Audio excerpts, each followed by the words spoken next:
Iya, kita mulai dari soal pemilihan istilah yang udah kacau, pemilihan nama itu. Kan dia nyaru dengan kenusantaraan kita tuh. Ini nanti bingung juga nanti presidennya, presiden Nusantara siapa ya? Oh ya si B nanti kalau udah diganti kan. Terus nyaru dengan kepala otorita Nusantara.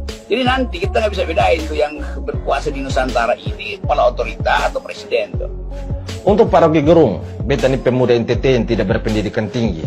Dan beta juga dari daerah terpinggir Indonesia yang mana kualitas pendidikan kami masih sangat memprihatinkan. Tapi minta maaf, beta bisa bilang bahwa pemahaman Anda soal Nusantara masih sangat dangkal sekali.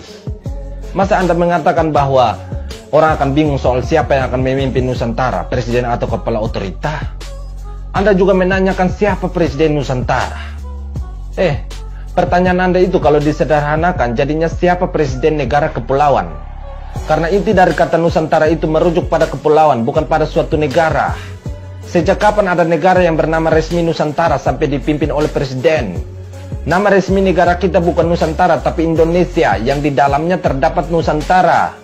Makanya sering disebut Negara Kesatuan Republik Indonesia. Karena apa? Karena pulau-pulaunya atau nusa-nusanya telah disatukan menjadi negara Indonesia. Kayaknya Anda itu harus banyak membaca soal Nusantara supaya jangan memberikan pemahaman dungu pada kami muda-mudi bangsa. Dan beta rasa bukan kami rakyat ini yang akan bingung soal siapa yang akan memimpin ibu kota Nusantara, tapi Anda sendirilah yang akan bingung. Semua yang sifatnya ambisi presiden memang nggak boleh diinterupsi. Jadi supaya dia bulat dengan sendirinya harus diamankan tuh, supaya ada notulasi. Tetapi sebetulnya diinterupsi dan berinterupsi, rakyat menyatakan bahwa kami tidak diundang untuk mempersoalkan nama, untuk mengusulkan konsep. Anda mengatakan bahwa semua yang menjadi ambisi Presiden Jokowi tak boleh diinstruksi. Pak Rocky, beta mau tanya, apakah ibu kota baru ini adalah ambisi Presiden Jokowi atau apakah ini sudah direncanakan sejak zaman Presiden Soekarno? Anda jangan membunuh kebenaran untuk menghidupkan fitnahan Anda, Pak Rocky. Rakyat mana yang Anda mengatakan bahwa mereka tidak diundang untuk mempersoalkan ibu kota dan konsepnya? Lalu buat apa ada anggota DPR di Senayan?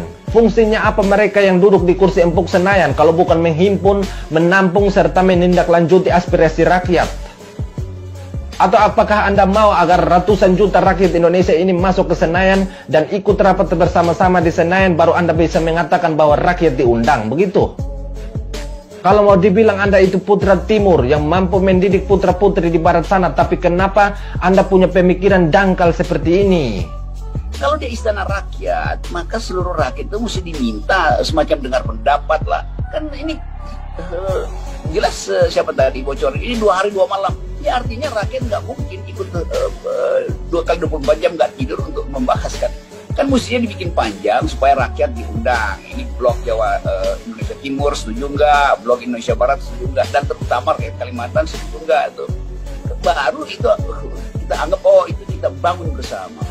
Anda tidak perlu menyuruh Presiden Jokowi untuk minta izin pada masyarakat Indonesia, khususnya Indonesia bagian timur. Karena sudah pasti kami mayoritas masyarakat bagian timur ini setuju. Bahkan bukan hanya setuju soal desain istana negara saja, tapi kami juga setuju soal nama ibu kota Nusantara. Kami lebih setuju dengan nama Nusantara dibandingkan dengan solusi Anda yang memberikan nama Jokowi Karta. Anda itu hanya bisa mencari celah, tapi ketika ditanya solusinya, solusi Anda ngaur semua.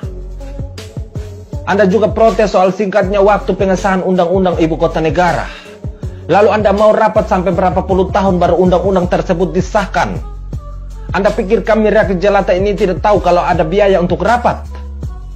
Lalu Anda mau untuk rapat-rapat saja sampai uang negara habis tanpa ada pengesahan, begitu?